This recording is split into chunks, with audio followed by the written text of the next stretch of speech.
The Badge, brought to you by Big O Tires, the team you trust. Utah National Guard member is fighting to save lives on two fronts, COVID-19 and outdoor dangers. ABC4's Rick Aaron introduces us to him in tonight's Behind the Badge report.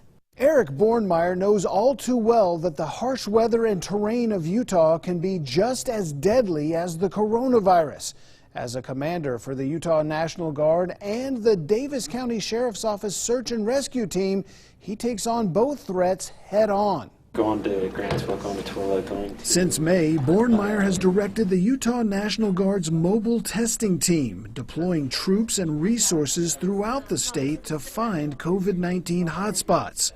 Just like his role with the rescue team, it's all about getting trained personnel in the right place with the right equipment. Got 150 airmen and soldiers out there every day fighting COVID, almost in this exact same way as I run them up the mountain. I'm able to use that same training and expertise here. The California native and health educator estimates he's been involved in 880 rescues in his 18 years as a volunteer with the Sheriff's Rescue Team. We're bringing people home. We're connecting and reuniting families. He will never forget some of those rescues, like one last year when an evening storm capsized 3 kayakers in the middle of the Great Salt Lake. When we got called out at 2 in the morning to the marina at Antelope Island, we were all anticipating a body recovery.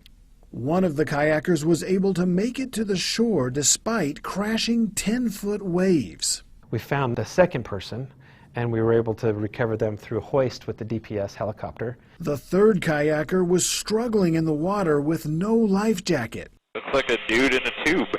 He was literally just going under. And so the state parks boat and the DPS helicopter both converged. We pulled him out of the water at the last minute. What started as, oh my gosh, doom and gloom, ended up being like hours of nail-biting drama that had a happy ending. Another time, he raced up Farmington Canyon and helped guide a helicopter to a stranded skier who was freezing to death as an approaching snowstorm closed in.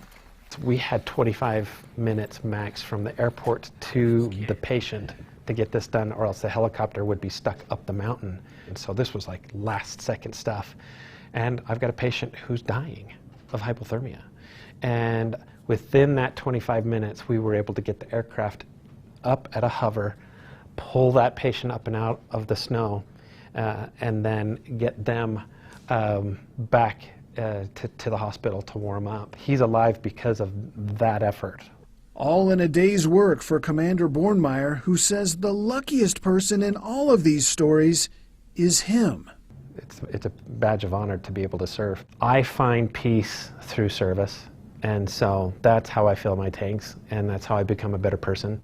Commander Bornmeyer will remain with the search and rescue team, but his mobile testing team is only temporary. He tells me he will miss them when he shuts down that operation, but that will be a good day because it will mean the COVID-19 threat in Utah is over. For Behind the Badge, Rick Aaron, ABC4 News.